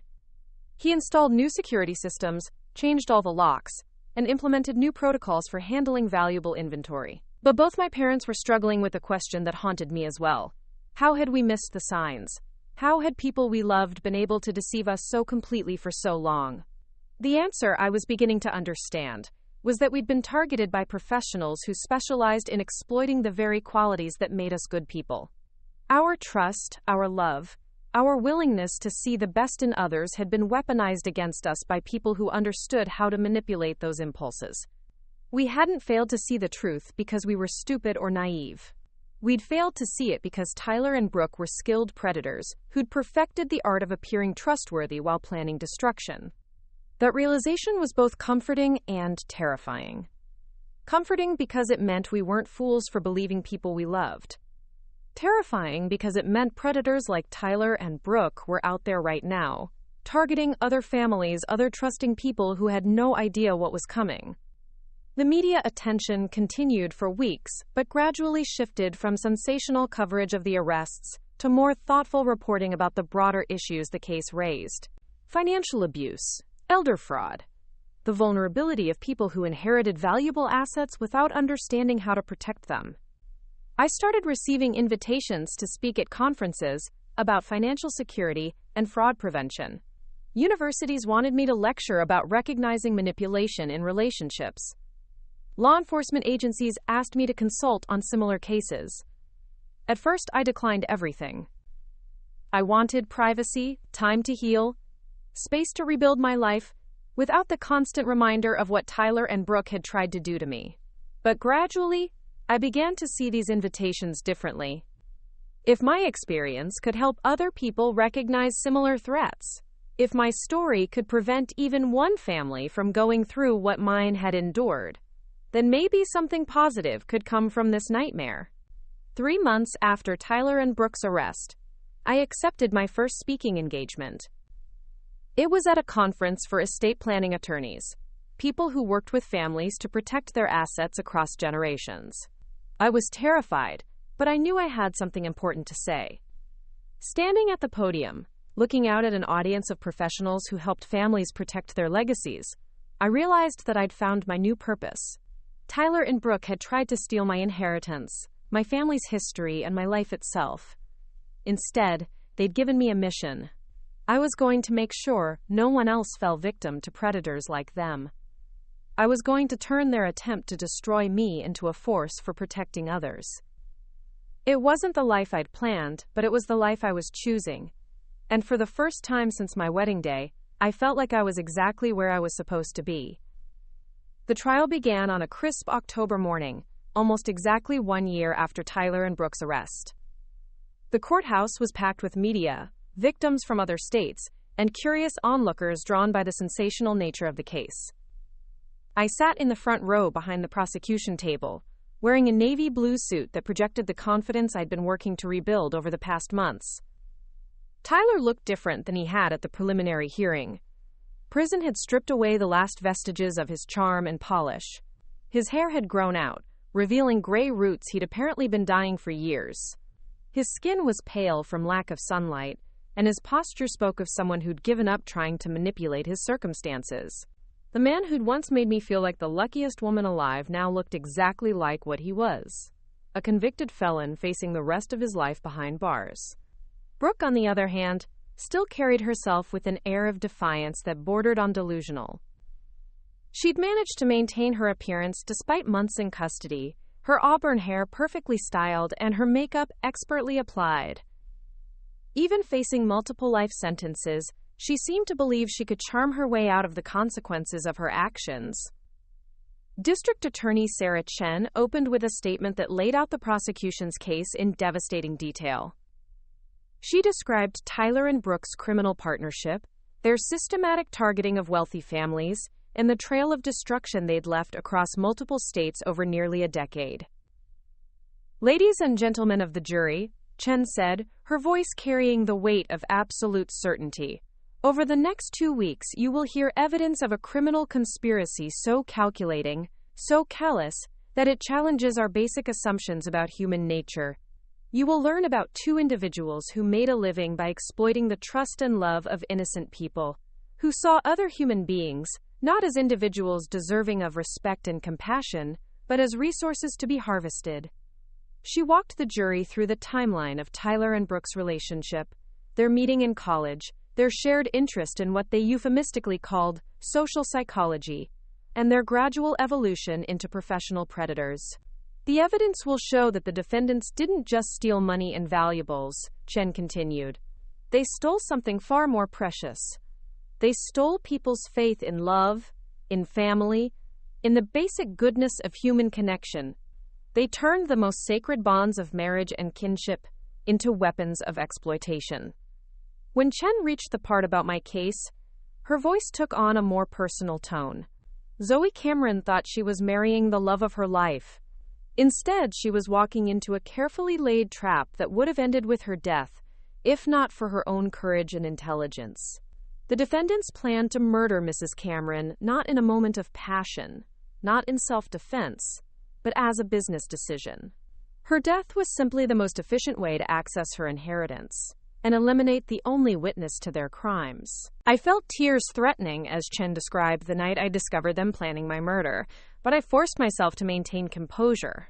This wasn't about my pain anymore. This was about justice, not just for me, but for all the women whose stories would never be told, because Tyler and Brooke had silenced them permanently. The defense attorneys presented their cases with the desperation of people trying to argue against overwhelming evidence.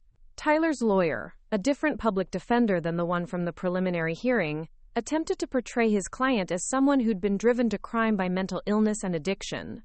It was a strategy that fell flat when the prosecution presented evidence of Tyler's methodical planning, his careful selection of targets, and his complete lack of remorse for the suffering he'd caused. Brooke's attorneys stuck with the manipulation defense, arguing that her client had been groomed and controlled by Tyler from a young age. But this strategy collapsed when the prosecution played recordings of Brooke's voice on planning calls, her tone businesslike and enthusiastic, as she discussed potential targets and methods for gaining access to their assets. Perhaps most damaging to Brooke's defense was the testimony of Dr. Patricia Williams, a forensic psychologist who'd evaluated both defendants.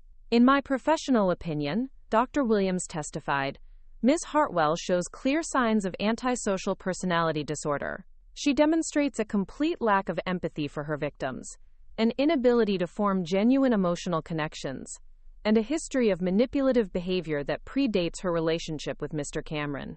Rather than being his victim, the evidence suggests she was an equal partner who may have been even more calculating in her approach to their criminal activities." The prosecution called witness after witness, building a case that painted Tyler and Brooke as sophisticated predators who'd perfected their methods over years of practice. Jennifer Walsh, the woman from Salem whose vintage dress Tyler had stolen, testified about the systematic way he'd gained her trust, isolated her from friends and family, and finally disappeared with her most precious possessions. "He made me feel like I was the most important person in his world," Jennifer said, her voice steady despite the obvious pain of reliving her experience. "He listened to stories about my grandmother, asked about family traditions, seemed genuinely interested in my heritage. I thought I'd found someone who understood the importance of preserving family history. Instead, I'd found someone who specialized in stealing it." Margaret Foster, Helen Morrison's daughter, testified about the suspicious circumstances surrounding her mother's death. Helen had been found beaten to death in her Sacramento home, just weeks after discovering discrepancies in her finances that she'd attributed to Tyler's investment advice. "My mother called me 3 days before she died," Margaret said through tears. She said she'd figured out that Tyler had been stealing from her, that she was going to the police. She was scared, but she was determined to stop him from hurting anyone else. I believe that determination cost her her life. The prosecution presented DNA evidence linking Tyler to Helen's home, financial records showing he'd accessed her accounts after her death, and most damning of all, security footage from a nearby business showing Tyler's car in Helen's neighborhood on the night she was murdered. Similar evidence connected Tyler and Brooke to the death of Rebecca Walsh in Denver, a woman who'd discovered Tyler was systematically looting her family's art collection. Rebecca had died in what appeared to be a single car accident, but accident reconstruction experts testified that her brakes had been tampered with in a way that suggested professional sabotage. As the trial progressed, I found myself studying Tyler and Brooke's faces, looking for any sign of remorse or recognition of the enormity of what they'd done. Tyler remained largely impassive, occasionally whispering to his attorney but showing no emotion as victim after victim described how he'd destroyed their lives. Brooke, however, seemed increasingly agitated as the trial went on. She fidgeted constantly, shot angry looks at witnesses, and at one point had to be warned by the judge to control her reactions when Jennifer Walsh described finding Tyler's love letters to other women among his abandoned belongings. When it came time for my testimony, I walked to the witness stand with the composure I'd been practicing for months. District Attorney Chen guided me through my story chronologically, from my first meeting with Tyler through our wedding, the gradual realization that something was wrong, and finally, the night I discovered their plot to murder me. Mrs. Cameron, Chen asked, when you realized your husband and sister were planning to kill you, what went through your mind? I looked directly at the jury as I answered. I felt like my entire reality had been shattered. The man I'd shared a bed with for 6 months, who I'd trusted with my deepest feelings and fears, had been planning my death while pretending to love me. The sister I'd grown up with, who I'd confided in about everything, had been helping him plan it. I realized that everything I thought I knew about love and family had been a lie. Did you ever suspect during your marriage that your husband might be capable of violence? Tyler was always gentle with me, always patient and understanding. He never raised his voice, never showed any sign of aggression. That's what made it so terrifying when I realized what he was planning. The man who kissed me goodbye every morning was the same man who was researching the best ways to make my death look like an accident. Chen showed me the notebook from Brooke's apartment, the one detailing their plans for my murder. Can you identify this document? Yes. This is the notebook I found in my sister's apartment, written in Tyler's handwriting. It outlines their plan to drug me and push me down the stairs of our house, then claim I'd been drinking and fell accidentally. How did it feel to read those words? I paused, remembering the cold shock of seeing my death reduced to a few clinical sentences in Tyler's neat handwriting. It felt like reading my own obituary written by people who saw me as nothing more than an obstacle to overcome. They discussed killing me the same way they might discuss any other business problem that needed solving. During cross-examination, Brooke's attorney tried to suggest that I'd misinterpreted what I'd found, that the notebook might have been fiction or fantasy rather than an actual plan. But the attorney's heart clearly wasn't in the defense, and her questions only served to reinforce the prosecution's case. Tyler's attorney didn't even cross-examine me, apparently recognizing that any attempt to challenge my testimony would only draw more attention to the damning evidence against his client. When I stepped down from the witness stand, I felt a weight lift from my shoulders that I hadn't even realized I'd been carrying. For months, I'd been living with the knowledge of what Tyler and Brooke had planned to do to me, carrying that secret like a poison that affected every aspect of my life. Finally speaking the truth publicly, having it officially recorded and witnessed, felt like the first step toward genuine healing. The trial lasted 3 weeks. The prosecution called 47 witnesses and presented over 200 pieces of evidence. The defense called only a handful of character witnesses, who seemed increasingly uncomfortable as the scope of Tyler and Brooke's crimes became clear. In closing arguments, District Attorney Chen painted a picture of two predators who'd spent nearly a decade perfecting their methods of exploitation in murder. The defendants want you to believe that this was all a misunderstanding, that they're victims of circumstance or mental illness or manipulation, Chen told the jury. But the evidence tells a different story. The evidence shows two calculating individuals who made a conscious choice to prey on innocent people, who planned and executed a criminal enterprise that destroyed lives across multiple states.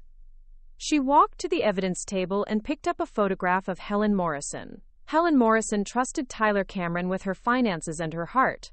She died for that trust. She picked up another photograph. Rebecca Walsh thought she'd found love with a man who appreciated her family's artistic heritage. She died for that belief. Finally, Chen turned to look at me. Zoe Cameron married a man she thought loved her, with her sister standing beside her as maid of honor.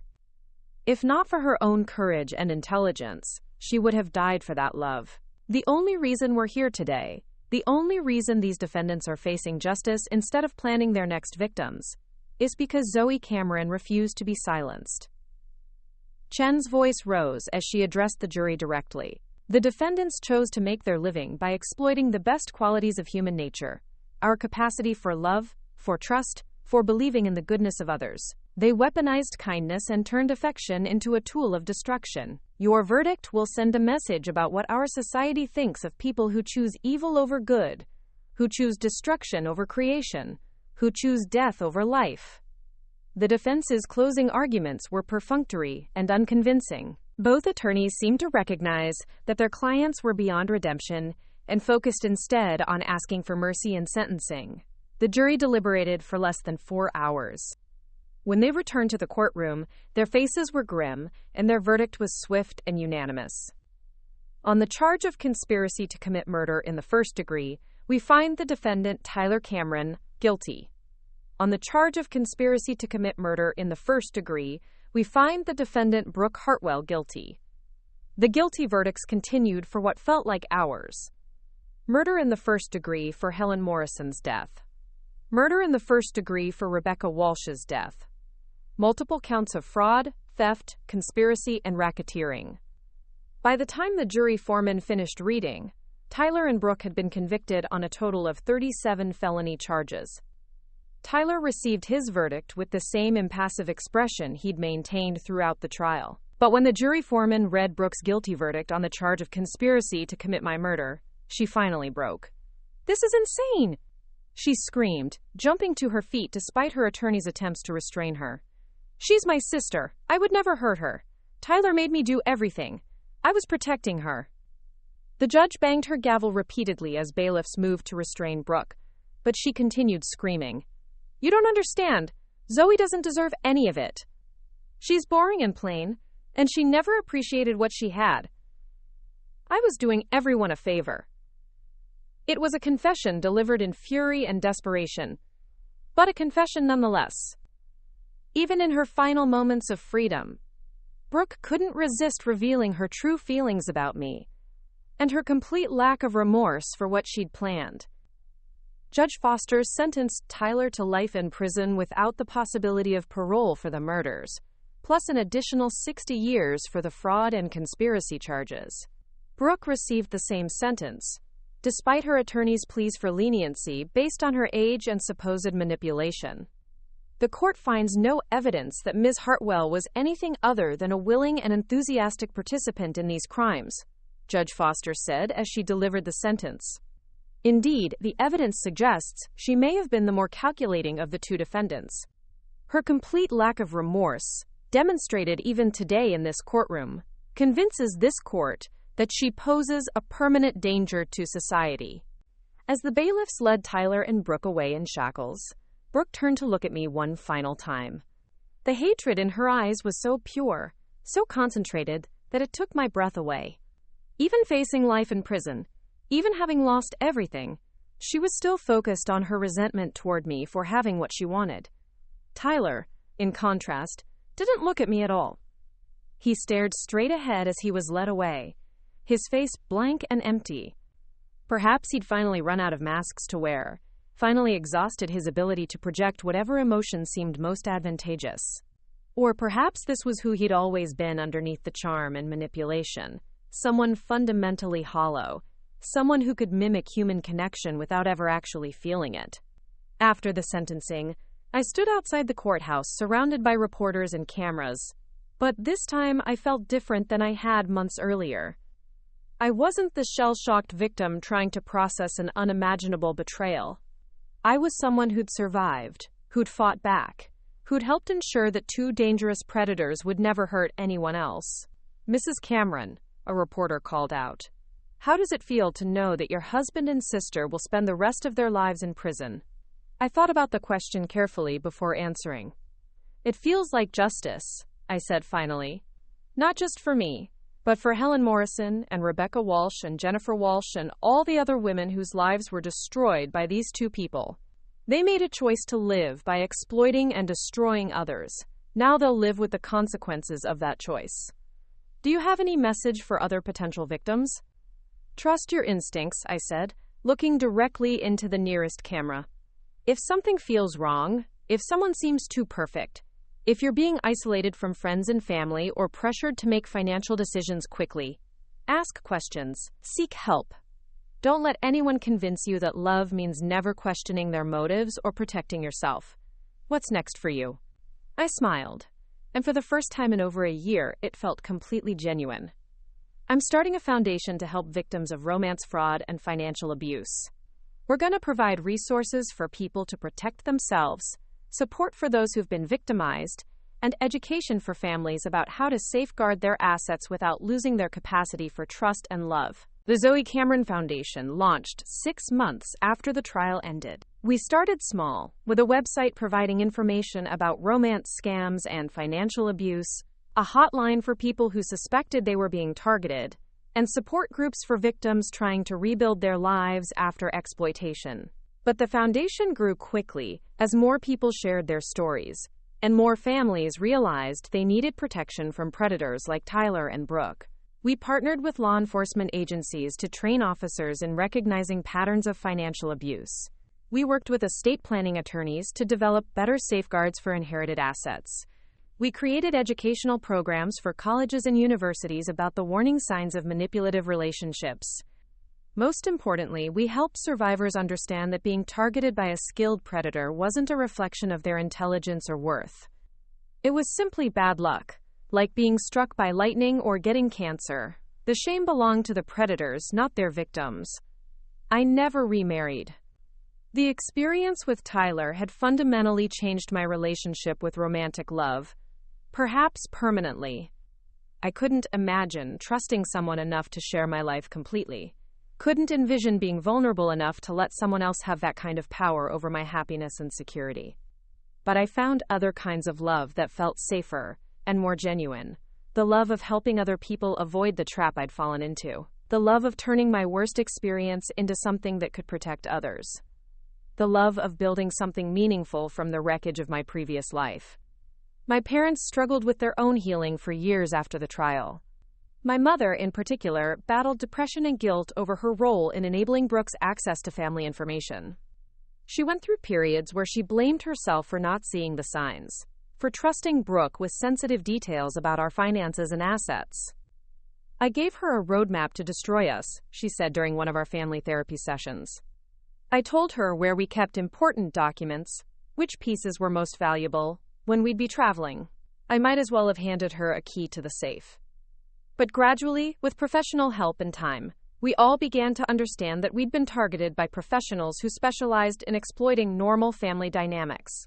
Our openness and trust weren't character flaws to be corrected. They were human qualities that made life worth living, even if they also made us vulnerable to people who specialized in exploiting them. The house Tyler and I had shared sold quickly to a young couple expecting their first child. I was glad to see it go to people who would fill it with genuine love and happiness, instead of the lies and manipulation that had poisoned it during my marriage. I used the proceeds from the sale to buy a smaller house in the Alberta Arts District, a neighborhood that felt more authentically Portland and less connected to the life I'd tried to build with Tyler. The new house was a 1920s bungalow with original hardwood floors and built-in bookcases, similar to the house I'd shared with Tyler, but somehow completely different in feeling. I furnished it slowly and carefully, choosing pieces that reflected my own taste, rather than the compromises I'd made during my marriage. Every object in the house was something I'd chosen for myself, something that brought me joy or comfort or beauty, without any association with deception or manipulation. The foundation office occupied the converted garage behind my house, a space that had previously been used as an artist's studio. It seemed fitting that a space designed for creativity would become the headquarters for an organization dedicated to helping people rebuild their lives after devastation. 3 years after Tyler and Brooke's conviction, I received a letter that I'd been both expecting and dreading. It was from Brooke, written in the neat handwriting I'd grown up seeing on birthday cards and school assignments. "Dear Zoe," it began, "I know you probably don't want to hear from me, but I needed to write this letter. I've had a lot of time to think about what happened, and I want you to know that I'm sorry for the pain I caused you and our family." I read the letter sitting in my kitchen, drinking coffee from a mug I'd bought for myself on a trip to Seattle, surrounded by the peaceful quiet of a life I'd built entirely on my own terms. I was young and stupid, and I let Tyler convince me that what we were doing was justified. The letter continued. "I know that's not an excuse, but I want you to understand that I never really wanted to hurt you. I was jealous of what you had, but I never wanted you to die." The letter went on for 3 pages, full of apologies and explanations and requests for forgiveness. But reading it, I felt nothing but a kind of distant sadness for the person Brooke might have been if she'd made different choices. The woman who'd written this letter wasn't the same person who'd screamed in the courtroom about how I didn't deserve my inheritance. Prison had either changed her or taught her to project remorse more convincingly. Either way, it didn't matter to me anymore. I put the letter in a file with other legal documents related to the case and never responded. Forgiveness, I'd learned, wasn't something I owed to people who'd tried to destroy me. It was something I gave to myself by choosing not to carry their poison forward into my new life. Tyler never wrote. Perhaps he understood that any attempt at contact would be futile. Or perhaps he'd simply moved on to manipulating whatever new targets were available to him in prison. I preferred not to think about him at all. The 5th anniversary of my wedding to Tyler fell on a crisp June day that reminded me painfully of the morning I'd put on my grandmother's dress and walked down the aisle toward what I thought was my future. Instead of dwelling on the anniversary, I spent the day at a conference for financial crimes investigators, sharing my story with law enforcement professionals who were working to protect other families from predators, like the ones who'd targeted mine. After my presentation, a young detective approached me with tears in her eyes. "Mrs. Cameron," she said, "I want you to know that your foundation's training materials helped me solve a case last month. We arrested a couple who'd been targeting elderly widows in my city, using almost exactly the same methods Tyler and Brooke used on your family. If we hadn't known what to look for, they might have gotten away with it." Moments like that made everything worthwhile. Every uncomfortable interview, every painful retelling of my story, every reminder of the worst period of my life was justified if it helped protect even one person from experiencing what I'd been through. That evening, I drove up to Mount Hood and hiked to a viewpoint that overlooked the valley where Timberline Lodge sat nestled among the trees. It was the same view I'd enjoyed on my wedding day, but now it felt different. Less like a symbol of dreams destroyed, and more like evidence of my own resilience. I'd survived something that was meant to kill me. I'd turned betrayal into purpose, trauma into strength, isolation into connection with other survivors. The woman who'd walked down the aisle 5 years ago had been naive and trusting and vulnerable to manipulation. The woman sitting on this mountainside was none of those things, and yet she was somehow more capable of genuine connection than she'd ever been before. By learning to recognize deception, I'd become better at identifying authenticity. By surviving exploitation, I'd developed an appreciation for genuine kindness that I'd never possessed when kindness seemed commonplace. My grandmother's wedding dress was gone, altered beyond repair and contaminated by Brooke's betrayal. But the family legacy it represented lived on in different ways. The trust and love that had made my family vulnerable to Tyler and Brooke's scheme were the same qualities that had ultimately saved us. Our willingness to help each other, to share information and resources, to treat family members as allies rather than threats, had made it possible for Brooke to exploit us initially. But those same qualities had also made it possible for my father to believe me when I brought him evidence of the theft, for my parents to support me through the legal proceedings, and for all of us to rebuild our relationships on a foundation of hard-won wisdom rather than naive trust. The sun was setting behind Mount Hood as I made my way back down the trail, painting the sky in shades of rose and gold that reminded me of another June evening when I'd believed I was the luckiest woman in the world. I wasn't that woman anymore, and I wouldn't want to be. The woman I'd become was stronger, wiser, and more genuinely connected to the people who mattered than the naive bride who danced at Timberline Lodge 5 years earlier. I'd lost my innocence and my faith in fairy tale endings, but I'd gained something more valuable, the knowledge that I could survive anything, and the purpose that came from helping others do the same. Tyler and Brooke had tried to steal my inheritance, my family's legacy, and my life itself. Instead, they'd given me something they'd never intended: the unshakable knowledge of my own strength, and the unwavering commitment to protecting others from predators like themselves. That night, I fell asleep in my own house, surrounded by objects I'd chosen and a life I'd built entirely on my own terms. For the first time since my wedding day, I felt genuinely grateful for exactly where I was and exactly who I'd become. Sometimes the greatest gift you can receive is the realization that you don't need anyone else to complete you. Sometimes the most valuable inheritance isn't money or property, but the knowledge that you're strong enough to rebuild when everything falls apart. And sometimes the best revenge isn't punishment or retribution, but living a life so full of purpose and meaning that the people who tried to destroy you become nothing more than footnotes in your story of survival and success. Up next, you've got 2 more standout stories right on your screen. If this one hit the mark, you won't want to pass these up. Just click and check them out.